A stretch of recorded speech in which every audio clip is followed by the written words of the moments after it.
Very good morning my dear friends.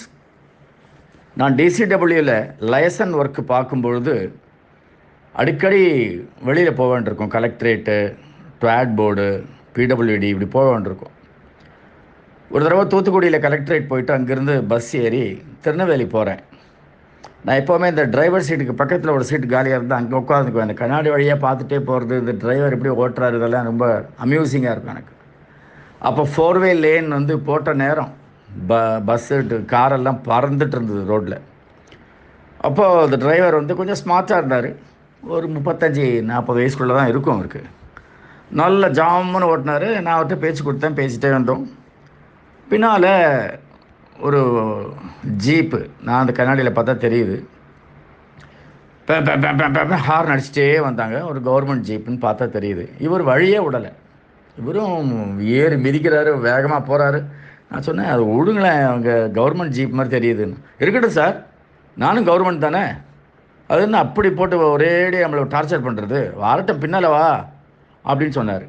நான் சொன்னேன், வேணாம் வேணாம், முரண்டு பிடிக்காதீங்க, எதுக்கு, என்ன அர்ஜென்ட்டில் இருக்காங்களோ விட்டுடுங்க, இதில் போய் எதுக்கு சொன்ன உடனே சரி லேசாக இப்படி ஒதுக்கி அடுத்த பஸ் ஸ்டாப்பில் நிறுத்துறதுக்காக, அதுவும் என்ன கை காட்டுறாங்க 2-3 பேர், அப்படி ஒதுக்கிறதுக்கு அப்படி ஒதுங்கின உடனே இவர் என்ன பண்ணாங்க, இந்த ஜீப் அப்படியே வளைச்சி விட, அது எலக்ட்ரிசிட்டி போர்டு ஜீப் மாதிரி இருந்தது.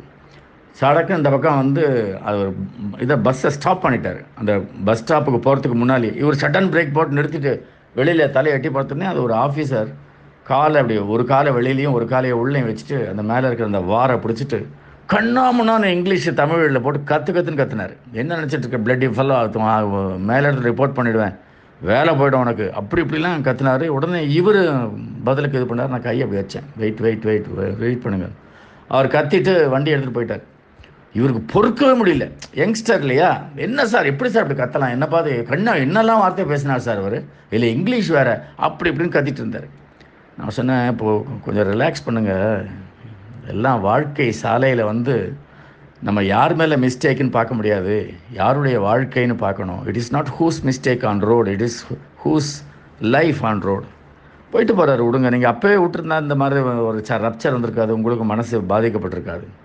சரி சார்னு சொல்லிட்டு வழக்கம் மேலே பேச ஆரம்பித்தார். ஒரு 5 கிலோமீட்டர் போயிருப்போம், அந்த ஜீப் வந்து ஆக்சிடெண்ட் ஆகிடுச்சு. நடு ரோட்டில் அந்த ரத்த வெள்ளத்தில் உழுந்து கிடக்கிறாரு. எந்த ஆள் அவர் ஏசினாரோ திட்டினாரோ, டிரைவர் என்னை திரும்பி என்னை பார்த்தார், இப்படி கையை காமிச்சார். என்ன சார் இது அப்படிங்கிற மாதிரி கையை காமிச்சார். இதுதாங்க வாழ்க்கை, அவ்வளோதான். உங்களை திட்டும்போது அவர் நினச்சி பார்த்தாரா, அடுத்த ஒரு 15-20 நிமிஷத்தில் உயிரோடு இருக்க மாட்டோம் அப்படின்னு சொல்லிட்டு. Please make a way for others when they are arrogant, when they are bullying, even when they are not all right. முட்டு கொடுத்து மோதின்னு நிற்க வேண்டிய அவசியமே கிடையாது. அவங்களுடைய விளைவை அவங்க சமாளிச்சுப்பாங்க. நாம் முட்டு கொடுத்து மோதி நிற்கிறது, நீ பெரியவனா நான் பெரியவனான்னு பார்க்குறதுல என்ன ப்ராப்ளம் அப்படின்னா, we lose our peace of mind as well.